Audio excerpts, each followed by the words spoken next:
Can you get bigger by getting stronger? I can't believe I'm even doing this, but so many people sent me a video by a certain influencer. You can't get bigger by getting stronger, And so much for progressive overload, right, guys?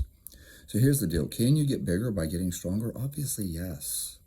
I'm doing this video just to make the point that, yes, there is no hypertrophy rep range. I don't know why people believe that. There are studies showing you that people continue to see increases in the cross-sectional muscle area, even doing singles. So if you do threes, magically you just gain strength but no size. But if you do tens, you'll gain size but not strength. Magical hypertrophy rep ranges, right? So, people will tell you, 1 to 3 is power, 3 to 6 is strength, and then, 8 to 12 is hypertrophy. So what? If you do sevens, you just get nothing. You don't get stronger, and you also don't get bigger. Magical rep ranges. Let's take a look at Bill Kazmaier. Doing sets of 10. He ends up being the world's strongest man. What the fuck? How'd that happen? John Anderson's deep water training. 10 sets of 10, everything. Just 10 sets of 10, everything. He got bigger and he got stronger. You'll see a lot of these strongman competitors doing crazy things like deadlifting a set of 20, maybe even 30 with a fucking car. You ever look at guys like Doug Young, Ed Cohn? Man, you ever see Ed Cohn back in the day? Holy shit. If he just would have dieted down, he could have been a fucking bodybuilder. Kirk Kowalski? Did you ever look at Captain Kirk? Holy fucking shit. Quads all day. And he would do a ton of heavy singles. Wait a minute. I thought you couldn't gain muscle from doing heavy singles. How'd you like to have Lou Zhaojun's physique? You think he's lacking muscle? He's not any bigger because he purposely has to restrict his calories to stay in his weight class. Dmitry Klokov. A lot of guys doing big, heavy weights for singles. Paul Carter told me that if you do Olympic weightlifting, it actually causes muscle loss because there's no eccentric. That's false. We have good research showing you could do concentric only training and you would still gain muscle. I don't know where this bullshit comes from. Have you seen some of the guys at Westside? Like, yeah, oh, he's fat. Blah. Sure. Yep, he's a fat power lifter. Do you notice how much fucking muscle mass they carry? If they just dieted down, they would be bodybuilders. World's strongest man competitors. You think Brian Shaw doesn't carry a lot of muscle mass? Oh, but he lifts heavy all the time. Yes. Here's the deal. And this has gone on entirely too long because the answer is just simply yes. But I'm giving you examples. Ronnie Coleman squatting 800 for 2. Do you think that Ronnie Coleman lifted too heavy and getting stronger actually impaired his hypertrophy? Oh my God. People need to stop paying attention to stupid shit. There is no hypertrophy rep range. There is no strength rep range either, okay? If you do sets of 5 and you keep adding weight to the bar, that's called progressive overload. You will get bigger and you will get stronger. Let's not stop there though, folks. If you do sets of 10 and you add weight to the bar, you're getting stronger. You're lifting more weight. You're going to get bigger. You're going to get stronger. If you do sets of 20, oh my God, those 20 rep squats, super squats by Randall Straussen.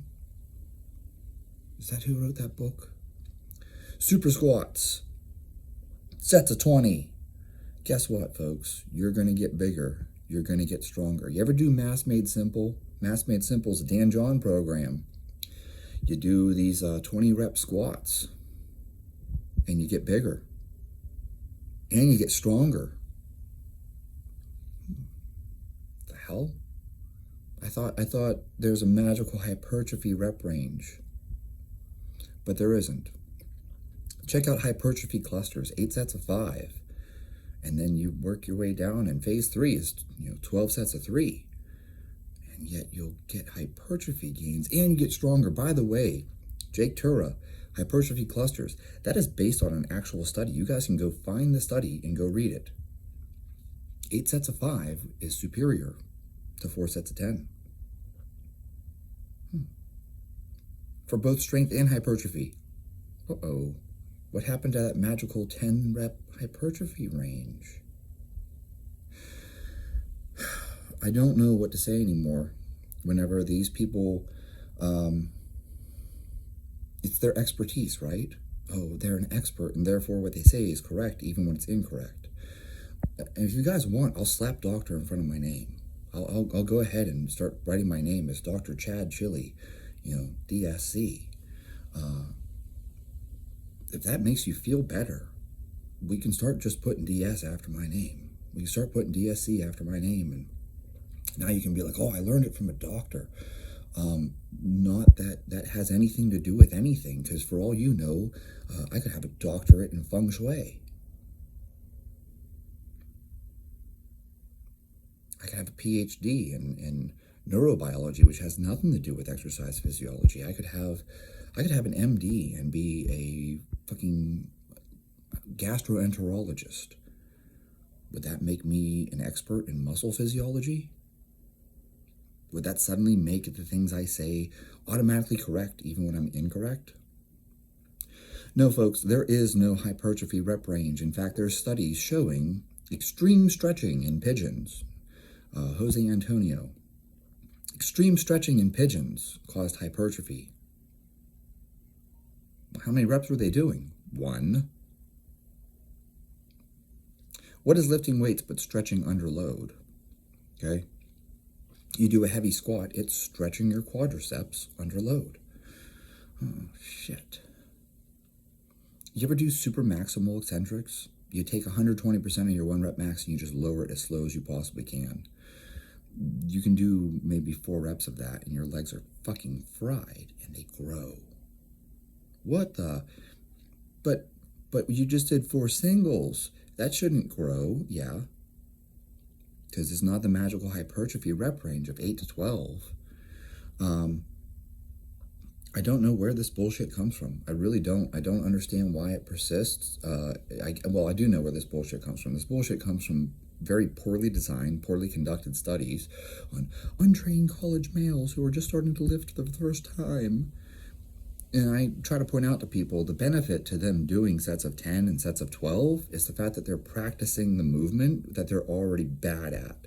You ever take somebody and have them do back squats on day 1 and they've never done a back squat before? Their back squat looks like shit. So you have them do sets of 10. Why? Because they're practicing the movement. But if you're already at an elite level, you're very good at squatting. You're an Olympic weightlifter. You got beautiful squat technique, Tian Tao. I don't feel like he needs to practice his squat a whole lot more. So doing really heavy doubles and triples is more than sufficient to make him stronger and bigger. Some of these guys have a hard time staying in their weight class. Glenn Penley wrote an article for T-Nation a long time ago, and he talked about the problem of them actually gaining too much muscle and then ending up outside of their weight class. So they actually had to do things like restricting their caloric intake to prevent themselves from growing too much and ending up outside of their weight class. It's a weird thing. I've spent my entire career doing pretty much, I would say over 90% of my training has been 5 reps or less. And yet I had to continually get leaner and leaner and leaner every time I fought, every time I competed, because I had more muscle mass, so I had to lose even more fat. Stop and think about that. If this magical hypertrophy rep range exists and this other rep range for strength only, where you won't gain hypertrophy, exists, then why the fuck did I get bigger? I can't fight at 135 anymore. I can't even get down there. I had to get so lean to fight at 135 that I lost the fat pads on my feet. I could barely walk. I was so lean at 135. I had to lose muscle. I had to lose muscle to get down to 135. I've never been so lean in my entire life. I looked like I was going to fucking die. My face was just bone. Okay? I'm never going to do that ever again. Obviously, I'm never going to do that again. My fighting career is over because I tore my retina. But the point being, even if I was still able to fight, if I was still able to pass the medical exam, I would never fight at 135 ever again. I'm too big. I can't, I would have to lose so much muscle just to get down there. And that's from doing sets of 5 or less. Think about that for a bit. If this magical hypertrophy rep range exists, then why doesn't every fighter just stick to sets of 3 and then they just get infinitely stronger without getting any bigger? And if that was truly the case, then why the fuck would Ronnie Coleman do heavy sets of 2 and 3? I mean, his only goal is to get bigger, right? So why wouldn't he just stick with sets of 10 and 12? I think we really need to consider the fact that all strength training, lifting weights in general, makes you bigger and stronger. Are there better rep ranges? This is the real question you should be asking yourself. Are there better rep ranges for stimulus to fatigue ratio? And that's absolutely yes. It is much less fatiguing, okay, for you to work in certain rep ranges, sets ranges, etc. And it also has different stress on your body. Okay, you come in and you do 6 singles at 95%, you are going to have some joint pain. Fair enough. You come in and you do 10 sets of 20, your muscles will be very sore, but your joints probably are not going to be that sore. Okay, I just spent the last week living out of a hotel room because I was at Mayo Clinic. The heaviest dumbbell they had was a 50. So I took 2 50-pound dumbbells and I did, 10 sets of 20 reps bench press. I don't have any shoulder or elbow pain doing that. It's really just training the muscle. It's a lot easier on your joints than me coming in and doing, bench press with, 225. Okay.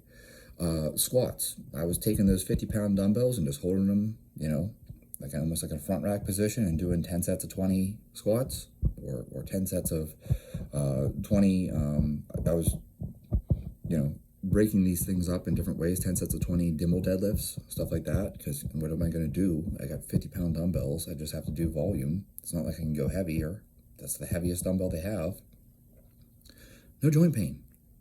No joint pain. But I tell you what, if I come in and I did even 20 singles with 225 pounds in a front squat, my joints are going to start feeling it.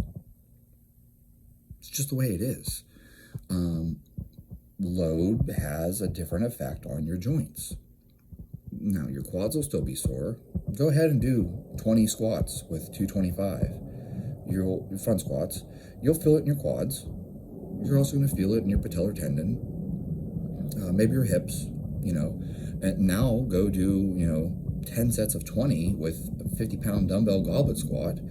But you're not going to feel it in your joints the same way that you do when you lift heavy.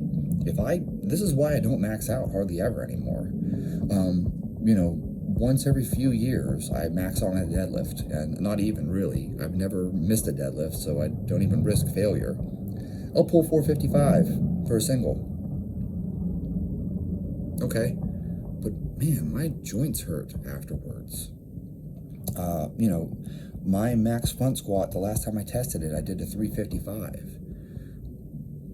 But man, my knees hurt so bad the next day. And it was joint pain. It's not muscle pain. It's joint pain that really hurt.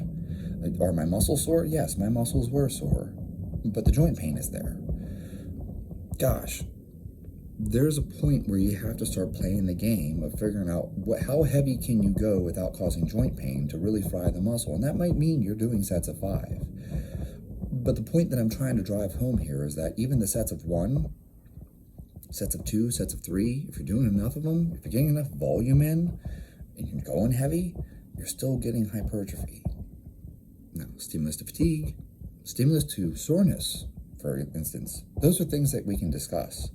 But the idea that somehow there's something magical about a set of 10 that builds muscle and that set of 5 won't, come on, guys. Like, you already know that that's bullshit. And the other part to this is all rep ranges, doesn't matter if it's 1 to 30, I don't fucking care. It's going to have an effect on the muscle. You're going to build strength. You're going to build hypertrophy. Is there a point where this kind of falls off? Yeah, sure. Go do 1,000 push-ups a day and tell me if it increases your bench press. Right. But if you did, say, a bench press and you got 25 reps and you could not get the 26th rep,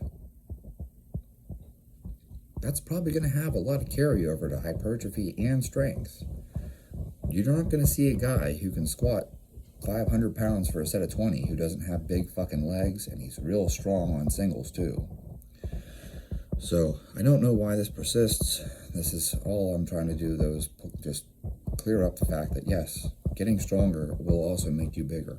And the other thing you should consider here, why the fuck would you do the same rep range all the time? That makes no sense at all. I don't do the same rep range all the time. Sometimes I front squat sets of 10. Sometimes I front squat doubles. Sometimes I front squat triples. Sometimes I front squat singles. Sometimes I do weird shit, and I'm just like, yeah, you know what? I'm going to throw 225 on this bar and see how many reps I can get. Oh, I got 12. Okay. Then another time I come in and I do 225 for max reps and I get 11. Oh, shit. I lost all my gains because I didn't get the magical 12th rep. The other day, I just randomly decided to bench press 185. I got 20 reps. Do you think that made me weaker? Like, I'm not gaining strength from that. I'm only going to gain hypertrophy from that. Where does this come from? I was doing behind the neck presses with 185. I got 3 reps. Do you think that didn't do anything to build my shoulders? I don't know where this shit comes from. Well, I did. I already said it comes from bad studies. But I don't know why this shit persists. I don't know why people continue to talk about it. Get stronger, it'll make you bigger. Get bigger, it'll make you stronger. Like, lift weights and do different rep ranges. Like, sometimes you come in and you do a set of 5. Sometimes you come in and you do a set of 3. Some days you come in and you rep out. You just work up to a single, drop to 75%, and then do a set for as many reps as you possibly can. Like, why the fuck would you come in and just do sets of 8 to 12 every single time? That makes no sense. That'd be as dumb as you coming in and just doing sets of 5 every single time. At some point, you're going to need to do something heavy enough that it's like a set of 3. And at some point, you need to back off and do a set of 8. And you should be varying your rep ranges. Who the fuck trains the same rep range all the time? God, this stuff is so stupid. No one trains like that. So, why do people even make the argument? It's like these stupid studies you see. It's like, we did eccentric-only training. Why? Who the fuck trains like that? No one trains like that. So that's why most of these studies are useless. Oh, we did BFR only. Who the fuck does BFR only? That doesn't make sense. We only trained our left leg. Why? Who the fuck would only train their left leg? This is like if you said to someone, we're going to do a study and see what's the minimum amount of protein you can eat. No one's going to want to fucking do that study. Every bodybuilder out there knows, eat more protein, grow more. Yeah, you should eat as little as possible. Why? So you can join the Get Small party? I'm off on a tangent. Point being, this stuff is so dumb. I don't know why it persists. Stop listening to these people.